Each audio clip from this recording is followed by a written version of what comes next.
তুমি জানি চেয়ারম্যান সাহেবের এই কভার ব্যান হাজাক না হয়। কিন্তু ম্যাডাম কি আছে এই কভার ব্যানে? কি আছে মানে? বর্তমান সময়ের সবচেয়ে মূল্যবান জিনিস হীরা, মুক্তা, ডায়মন্ড, গোল্ড, তার চেয়েও বেশি মূল্যবান গরু। আকাশ না কে হো তুই ছাতা নামাইছস কে? চেয়ারম্যান সাহেব যখন নাই বৃষ্টি নাই আমি ছাতা ধরে করবো কি? তোর কাম হইলো ধরা ছাতা। যদি ঠিকঠাক মতো না ধরার ছাতা তাইলে বেতন চাইতে এলে দিমু দাতা। আকাশ না কে হো কেউ যেন হাইজাক না করতে পারে, ঠিকঠাক মতো যেন আমার গরু আমার বাসায় পৌঁছে যায়। দাম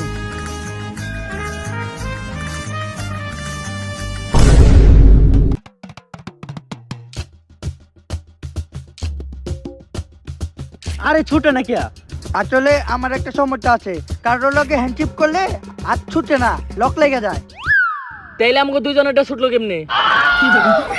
এটা শুধুই অবিবাহিত সুন্দর কচি মেঘো ক্ষেত্রে। তাইলে এখন এটা ছুটবো কেমনে? চাবি আছে, এই জায়গায় সুন্দর করে একটা চুমা দিতে হইব। আরে চেয়ারম্যান সাহেব বয়সবার বানছে, সমুদ্রের পানি একেবারে শুকিয়ে যাবে গা। তোরা যা, আমি আমার জামা লাগি মতো কথা বলাহি।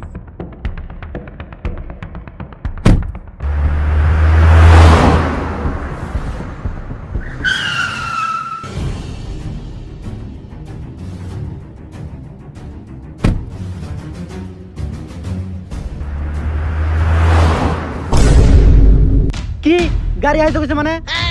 এত বিশেষ করে দায়িত্ব দিলাম তোমার উপর চাইরা, আর তুমি দিলা পিছন নামাইরা। কুরবানির আর 6 দিন আছে, এই 6 দিনের মধ্যে যেমনি হোক আমাকে গরুটা খুঁজে বের করতে হইব। কিন্তু ম্যাডাম গাড়ি তো খালি হাইজাক হয় নাই, গাড়ি বাঁচাইতে যায় আমাকে সব এজেন্ট মারা গেছে। এখন এই মিশন কমপ্লিট করবো কেরা? একজন তো আছে, পাঠান। ম্যাডাম পাঠানের গার্লফ্রেন্ড মারা যাওয়ার পর তো পাঠান এজেন্সি ছেড়ে দিছে। লাস্ট 5-6 বছর ওর চেহারাও কেউ দেখে নাই। বেইসা আছে নাকি মরে গেছে ওইটাও কেউ জানে না। বাইচা আছে, আর ওই কই আছে এটা শুধু আমিই জানি।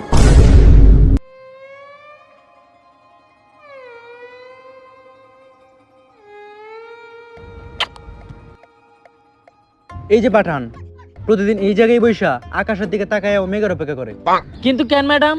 কারণ ওর গার্লফ্রেন্ডের নাম আসলো বৃষ্টি। পাঠান এই কি অবস্থা করছে নিজের? চুল দাড়ি বড় বড়, শরীর শুকায় গেছে। ম্যাডাম আমি প্রেম কইরা হইতে চাইছিলাম জনি সিং, কিন্তু সেকা খায়া হয়ে গেছি কাবির সিং। ম্যাডাম আমার গার্লফ্রেন্ড মরে যাওয়ার পর থেকে শুধু আমার জীবনে দুইটা জিনিসই কাজে লাগে, একটা হইলো আরেকটা হইলো আমার বাম হাত। উস্তাদ বাম হাতের কি কাম? ওইটা শুধু গার্লফ্রেন্ড ছাড়া সিঙ্গেল পোলা বান্ডাই বুঝবো। ঠিক। পাঠান তোমার একটা মিশনে যাইতে হইব।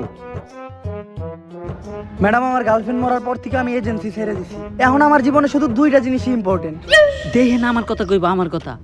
এক আমার বাম হাত, 2 নাম্বার শিওর আমার কথা কইব। আর 2 ওইটাও আমার বাম হাত। আর ম্যাডাম ওই দিন আপনারা কই আছিলেন যখন আমার গার্লফ্রেন্ড মরে গেছিল? তখন শুধু আমার পাশে ও আসিল। আমি যখন ডিপ্রেশনে পড়ে সুইসাইড করতে গেছিলাম তখন আমার পাশে ও আসিল। আমি যখন নেশাগ্রস্ত অবস্থায় গাড়ি চালায় অ্যাক্সিডেন্ট করছিলাম তখন আমার পাশে ও আসিল। বুঝছি তোর জীবনের সব বিপদের সময় ওই তোর পাশে আসিল। ওই রকম কিছু না ম্যাডাম, আমার জীবনে ও সব বিপদের সময় ও আমার সাথে আসিল, এটার মানে বুঝতেছেন না তো? কুফাও আমার জীবনের সব বিপদ ওর লেগেই হইছে। যাই হোক পাঠান, সাদের কথায় আসি, এটা কিন্তু ছোটখাটো কোনো মিশন না। আমাকে চেয়ারম্যান সাহেবের কুরবানি গরু গাড়ি হয়ে গেছে। ম্যাডাম আপনি অন্য কাউরে খুঁজে নেন, পাঠান আর কোনোদিনও এজেন্সিতে ব্যাক করবো না। উস্তাদ 5-6 বছর হয়ে গেছে কোনো কাজকর্ম করতেছেন না, অনেক বছর হয়ে গেছে গরু গুস্ত দিয়ে ভাত খাই না। হোটেলে যাই এই মানুষ আমগো সামনে গরু গুস্ত দিয়ে ভাত খায়, আমরা খাই পান্তা ভাত আর শুটকির ভর্তা। তাই আপনি যদি এই মিশনটা কমপ্লিট করতে পারেন এই কুরবানিতে চেয়ারম্যানে খুশি আমগো গুস্ত দিব, আর ওই গুস্ততে আমরা ভরপেট ভাত খাইতে পারবো।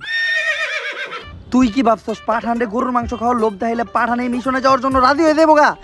তাইলে তুই ঠিকই ভাবছস। ম্যাডাম আমি এই মিশনের জন্য রাজি, কিন্তু অনেকদিন আমি এজেন্সিতে ছিলাম না, যার ফলে আমার টিমটা আবার নতুন করে গুছাইতে হইব। গুছা সমস্যা নাই, কিন্তু মিশনের বাজেট কিন্তু আগের মতোই, একেবারে কম। ম্যাডাম বাংলাদেশে পেঁয়াজের দাম বাড়ে, মরিচের দাম বাড়ে, এমনকি ব্রয়লার মুরগির দামও বাড়ে, খালি বাড়ে না আমাকে মিশনের বাজেট। ঠিক ম্যাডাম অন্তত ঈদের দিন পরার লেগে একটা পাঞ্জাবি তো দিবেন। গরিব দুঃখী কো দান করার লেগে একটা পাঞ্জাবি নিয়েছিলাম, ওই থেকে একটা নিয়ে যাইস। চলবো ল টিম গুছাই।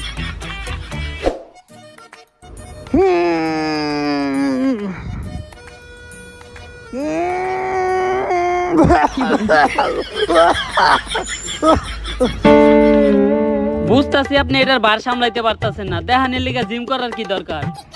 আরে অনেকদিন ধরে জিম করি না তো, তাই এই অবস্থা। শোন, জীবনে দুইটা জিনিস সবচেয়ে বেশি গুরুত্বপূর্ণ, এক জিম করা আর দুইও জিম করা। কারণ জিম করলে শক্ত হয়, মানে বডি। তোমরাই হইলো আমার নতুন টিম মেম্বার। আমার গার্লফ্রেন্ড বৃষ্টি মরার পর আমার টিম ভেঙে যায়, তাই তোমাদেরকে নিয়েই আমার এই মিশনটা কমপ্লিট করতে হইব। ঠিক। কিন্তু স্যার আপনার গার্লফ্রেন্ড বৃষ্টি মারা গেছিল কিভাবে? ঠাড়া বইরা বৃষ্টির দিনে ছাদের উপর বৃষ্টিতে ভিজা টিকটক করতেছিল, তখনই ঠাস কইরা বৃষ্টির উপর ঠাড়া পরে বৃষ্টি ফটাস করে মরে যায়। স্যার দুঃখজনক হইলেও ব্যাপারটা কিন্তু মজাদার, বৃষ্টি ঠাড়া পড়ে মারা গেছে। ঠিক। আচ্ছা, মিশনে যাওয়ার আগে আমি সবার সাথে পরিচয় করাই দিই। ও এর আগেও আমাদের সাথে একটা মিশনে ছিল। ওর মাথায় তো বুদ্ধি লেরো নাই, কিন্তু আমাকে ওই মিশন কমপ্লিট করতে যত বুদ্ধি লাগবে সব ওই দিব। কিন্তু ওর একটা সমস্যা আছে, একটা মিশনে যাওয়ার পর ওর সুপারি গাছের নিচে বোম পড়ছিল। বোম ফুটার পর সুপারি গাছটা তো ঠিকই আছে, কিন্তু সুপারি দুইটা পড়ে গেছে। তারপর থেকে ওর এই অবস্থা। বাট আর ও হইলো এজেন্ট ঠিক, ও আর কিছু করতে পারুক বা না পারুক, ঠিক সময় ঠিক কইতে পারে। ঠিক। আর ওর একটা স্পেশাল পাওয়ার আছে, ও যে কোনো সিচুয়েশনে চুরি করতে পারে, কেউ টেরও পায় না। কিন্তু চুরি করা কারো স্পেশাল পাওয়ার হয় কেমনে? এই যে 5 বছর কোনো কাম ধান্দা করি নাই, ফইলা ফিরা খাইছি কেমনে। আর আমাগো মিশনের সবচেয়ে ইম্পর্টেন্ট এজেন্ট হলো ও, এজেন্ট শান্তি। ওর নামই খালি শান্তি, ও কইরা বেড়ায় খালি অশান্তি। কিন্তু উস্তাদ হ্যারে তো আগে কখনো এজেন্সিতে দেখি নাই। আরে